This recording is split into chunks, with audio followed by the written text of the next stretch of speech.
Hey, what's up, y'all? This is Rodney, and I'm back. And I just wanted to come in and run my mouth and talk about some people.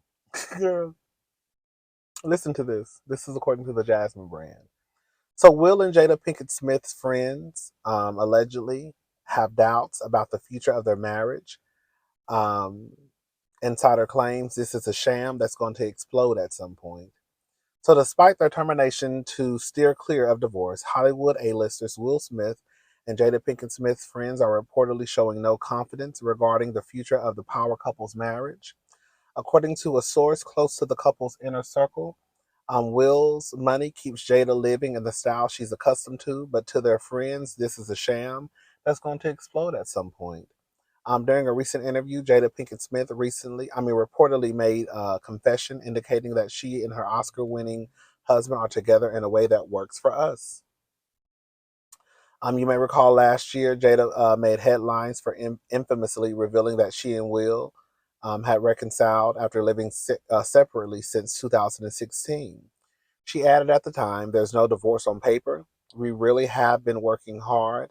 That's the whole thing. We are working very hard at bringing our relationship together back to a life partnership." Nonetheless, an insider recently claimed that close friends of the Smiths feel like their reconciliation is merely a facade, speculating that the couple's pride prevents them from acknowledging the end of their 26-year marriage, particularly given their busy schedules and separate pursuits. The source stated Will's going to be off doing projects and planning more adventures in the Amazon, where he caught anacondas for his new National Geographic documentary, Pole to Pole. Girl, did he? They also said that Jada Pinkett Smith is reportedly exploring other endeavors, notably involving painting, adding Will and Jada have little in common and don't even seem to like each other. I mean, girl, after 26 years of marriage, I don't know who like each other. I don't know, child. Listen, I have this belief that everybody loved Will and Jada when they thought that Will and Jada had a traditional marriage. And once the people found out that they did not move in a traditional sense, y'all have hated Will and Jada ever since. And y'all put the the I guess the way that they think of their marriage mostly on Jada. And then don't involve okay, and don't bring up Tupac, girl. The girl that get the girls really upset. How dare you disrespect Will Smith by bringing up a dead man?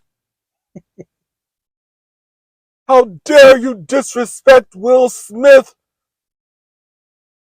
by always talking about a man that you knew before him? How dare you disrespect Will Smith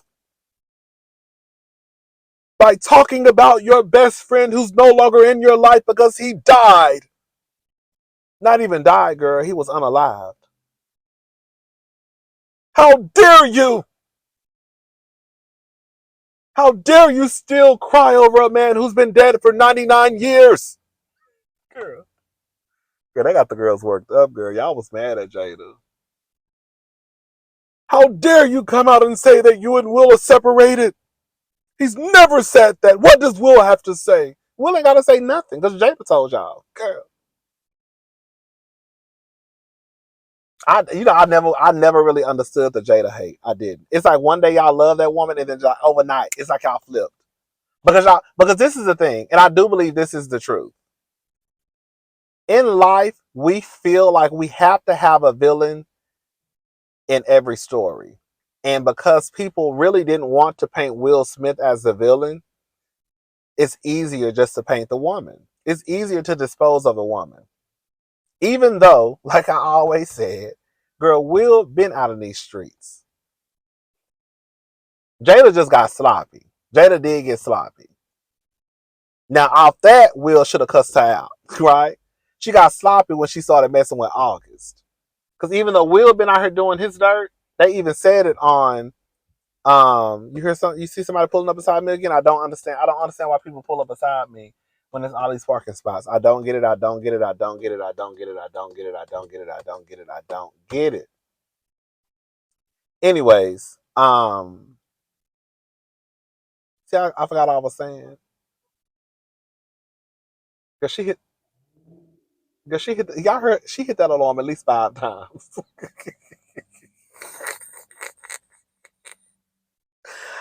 Oh.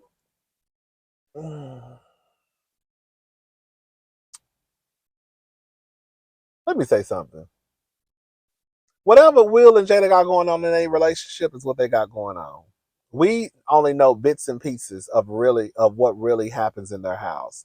And that's because they let us know. Other than that, we don't know. The same way we don't know what's going on up in your household. You really don't know. We really don't know what's going on over there in the Smith Pinkett household. We really don't. Girl. I think we hear those bits and pieces and we take it and we run with it.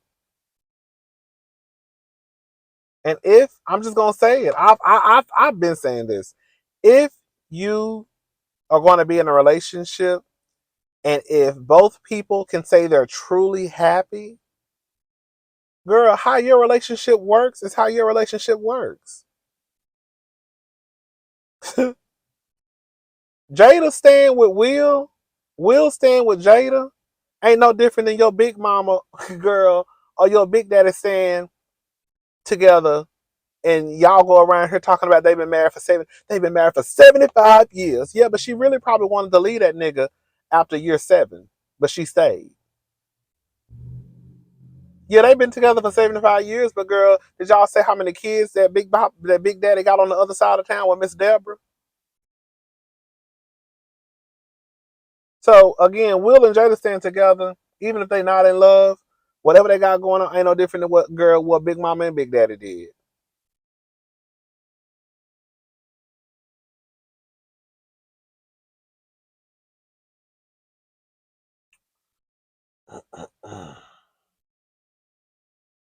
Shout out to Will and Jada. Oh, listen to this. This is an update. So Eminem, they got Eminem. Okay, anyways, judge says rapper must appear in court for trademark dispute against RHOP's Gizelle Bryant and Robyn Dixon. So, despite his opposition, rap star Eminem will have to attend court sessions for his trademark lawsuit against Gizelle Bryant and Robyn Dixon. According to Radar Online, a court judge recently rejected the musician's request for a protection order against the reality stars, which would have allowed him to personally miss the trial. Girl, I know, girl, you already know Bravo about to have them cameras up, especially if they got to go to court. So, Eminem, you might as well go ahead and get ready. Girl, they might have to blur his face out though.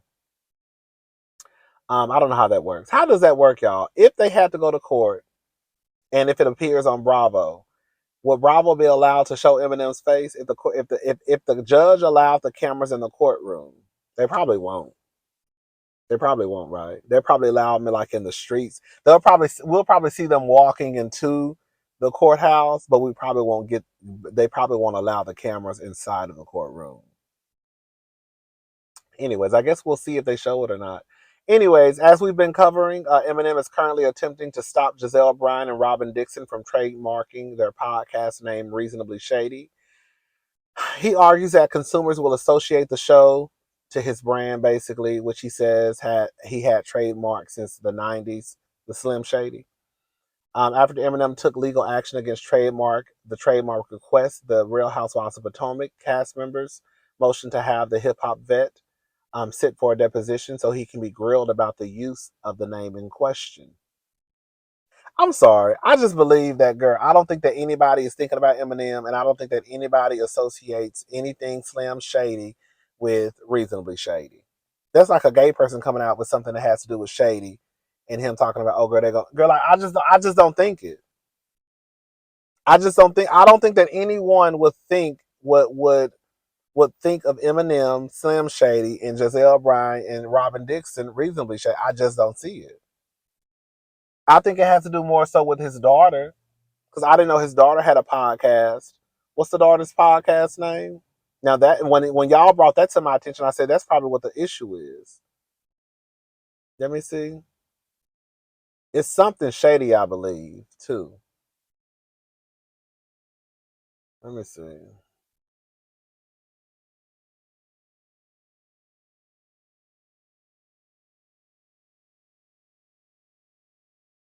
Yeah, just a little shady podcast.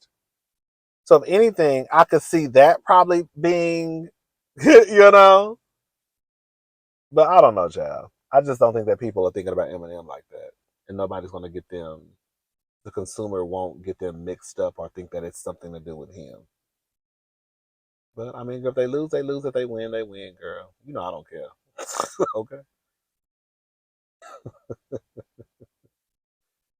Oh, I don't want to talk about that either.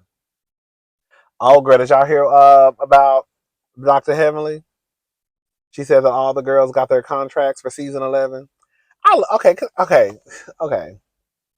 I love Dr. Heavenly, I do, but I think she gets so caught up in the moment. Like, I just wish. One of the things that I do love about Dr. Heavenly is I feel like she does the opposite of what Candy used to do. And I'm gonna say it, and I'm gonna say it, and I'm gonna say it, I'm gonna say it again. I used to always feel like Candy used Speak on It to come and try and defend herself, right? Where I felt like Heavenly comes out of YouTube and she just telling us what the story was behind the scenes, and she don't give a damn what we think about her. You know, if it made Candy look bad, she was gonna come down to YouTube and let the people know. Well, no, the producers actually stepped in and told us to turn it up. That's why so and so and so and so happened. Instead of her just dealing with the backlash that she got for probably looking the way that she looked. But one of the things I do hate about Heavenly is like, girl, you're like ruining like, let us just sit here and talk about who we want to come back, who we think coming back. Now it's kind of like, girl, the reunion is still on. You've already let us know that everybody has received their contracts, which I guess that does happen because I always thought that contracts didn't go out until after the reunion. But clearly, that's not the case. So she's let us know that Qua got her contract and that pretty much all the ladies got their contract and everybody is coming. I don't know if everybody's coming back, but everybody got a contract. And I was just like, you ruined it. Like, does that make sense what I'm saying? Like, let us just. I just think she ruined the surprise. We down here still talking about y'all, how y'all treated Quad. Yes, like I said, how y'all treated Quad. It's easy to defend Quad because the only thing the ladies say that they have a problem with Quad is because, girl, she don't call us when we girl, y'all don't call each other. Stop it. I think what the problem is with these reality TV stars is that they think that we are still in the first year of reality TV, not realizing that that they think that we're dumb and they think that we don't know any better and that they can still get on reality TV and say and do whatever and we just supposed to buy it.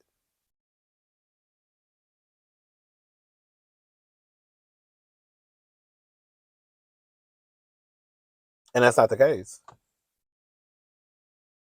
Girl, y'all want to no, that's not the case. Y'all want to say, do, girl, make it seem as though Quad and slept with your man, stole your last $20 and ran off with your baby and started a new family. When the only thing y'all can bring up is Sister Circle. Girl. Oh, she don't call us. Girl. Dr. Jackie don't even talk. Girl, that's what I'm saying. Like, and when I say the stuff, y'all know it's the truth. Y'all just don't want to admit it. Some of y'all don't want to admit it because it's Quad and you don't like Quad. Dr. Jackie, when do you see Dr. Jackie talk to Toya on camera? When do you see Dr. Jackie, girl, talk to Sweet Tea on camera? We know that Dr. Jackie and Quad don't talk outside the show, and it makes sense because they barely interact on camera. So y'all want me to believe that Dr. Jackie is so close to these women outside of the show, but girl, on the show she don't say two words to them. Girl,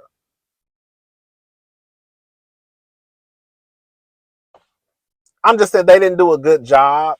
They didn't do a good job at trying to convince me that Quad is just this horrible person. Does Quad make mistakes? Yes. Does Quad have things she needs to work on? Yes.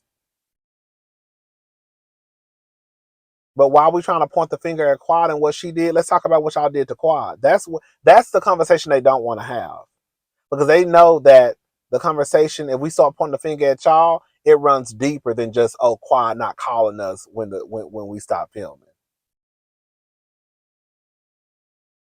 Look at Simone. Look at Simone. Look at Simone. Simone literally brought up the death of a child to try and prove a point. And the truth of the matter is, if Simone really is telling the truth about her being there for Quad, she should have multiple examples, and she wouldn't have to go down that route of bringing up a dead child. That's just what it is.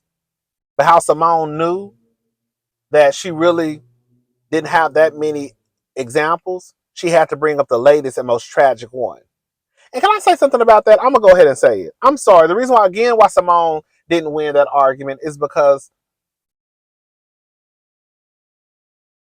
if y'all don't talk, then it would be hard for anybody to know what's going on in your life. So you can't expect somebody to be there for you when we don't talk and I don't know what's going on in your life. It's easy to sit here and say I was there for Quad when her family member died because, girl, that made national headlines. Girl. So, yeah, you called because, girl, it was all over TMZ, Entertainment Hollywood, Access Hollywood, Entertainment Tonight. Girl, every YouTuber was talking about it. It was all over Twitter. You couldn't miss the story. But if that story, if that didn't happen, it would still be one of those situations where, yes, Quad does not call y'all to check on y'all when things happen in your life because y'all don't talk. So how would she know that things are going on in your life? It's not like the things that are going on in your life are making national headlines. Does that make sense what I'm saying? And vice versa. Girl, I'm sorry they lost me with the whole Quad stuff. Because the argument, again, always goes back to Sister Circle. And she don't call us.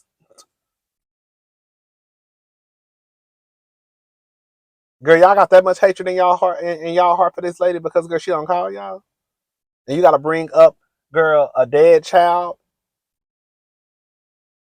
to try to prove a point? Girl, that's some nasty work. That's some nasty work. That's some nasty work. You couldn't give no other example. That's the only example that you could come up with.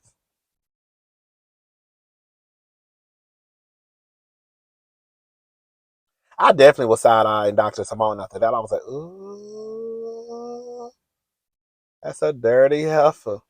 y'all know. Dr. Simone, Dr. Heaven, and Quad, they're my girls.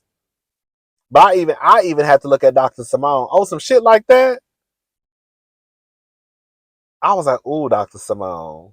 Ooh, girl, that's some nasty work.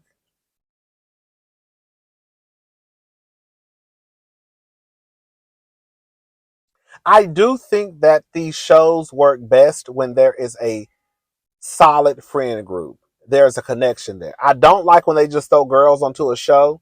And the reason why I say girls is because we mostly talk about the housewives and stuff. I mean, love and hip hop, but I don't really talk about love and hip hop anymore. I do think there's a better. It works better when there is a solid friend group, when there's connections amongst the friends, not just throwing random people into a friend group and like, oh y'all friends, we're gonna shoot the show. It's not gonna work. So I'm not mad at them for wanting to be friends. But the thing that always got me is I know y'all not friends like that. Girl, just shoot the show and be like, girl, we're not that cool off camera, but girl, it is what it is at this point. We 10 seasons in. It's been working thus far. Girl. Y'all not cool like that. That was my whole argument this whole season. Don't let them play in y'all face. They not cool like that.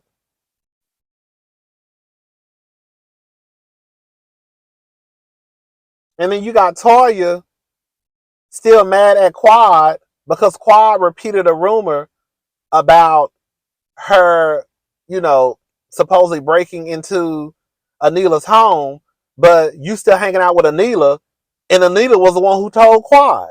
Carrie was the one who came and told Anila, I believe. But you still hanging out with Anila and then bringing her back to the show to shoot scenes. Like, girl, that's what I'm saying. Like, y'all just want to pick on stuff. Y'all just want to be mad. How do you still mad at Quad, but you ain't mad at Anila, and y'all taking pictures on Instagram, and you're inviting her to be your guest at the Med Gala after she was the one who really let it be known she thought it was you low key, and you had something to do with it. Like, girl, stop. And if you're gonna be mad at Quad, you should be mad at Heavenly. Oh, girl, they said Heavenly. Girl, Heavenly said that she can't do her YouTube no more with Carlos. Well, YouTube period. She said Daddy told her not to. I know Heavenly don't need the money, but girl, I'm sure the money that Heavenly was getting down to YouTube, I'm sure it was probably 10 plus. And that's a cute little check just to come down to the internet and be messy.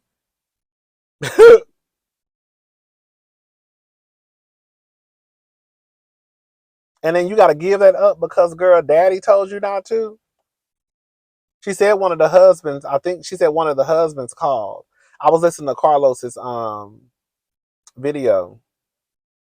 I think one of the husbands called and told on her. I think it was Dr. G. I had to. Okay, so this is what my process of elimination worked. Okay, this is how it worked. I know it wasn't Curtis. It wouldn't be Dr. Eugene because at this point, Dr. Eugene, Toya, and Heavenly don't really have no beef. Now, I have not watched all of Dr. Heavenly's lives this season as it pertains to Married to Medicine, but I don't, unless I just don't know about it. I remember last year, Dr. Heavenly dragging Toya, girl. So I don't think it was Dr. Eugene. Phaedra not married, Quad not married.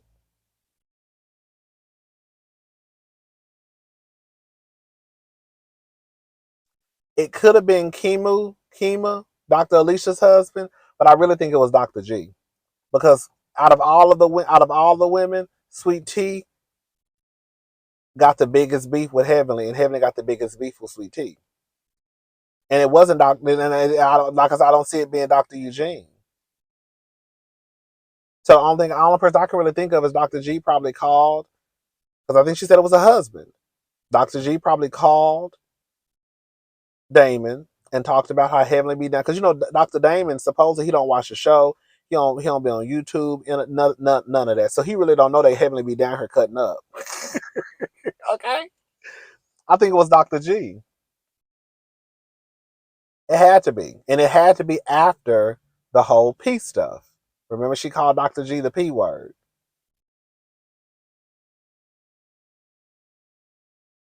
So now she says she can't come down to YouTube, but she gonna do Patreon. Girl, I don't know what the difference is. If anything, your mouth gonna be even more reckless on Patreon. Hello? But she did. I thought it was cute when Carlos was live. She popped up on the scene. She not gonna give up on YouTube. She not. She not giving on YouTube because she make a decent amount of money. I know she do, girl. And on top of that, she liked the attention. She not giving up on YouTube. She not. I could see her going to talk to Dr. Daddy Damon, and Dr. Damon like just watch your mouth, and then her pop right back up. Especially next season. I think Carlos and Heavenly had like 8,000 people. I was watching the replay. I don't know, and plus I was driving, so I wasn't watching the video. I was just listening. I think I heard Carlos say at one point they had like 8 or 9,000 people in their live. That's a lot of people.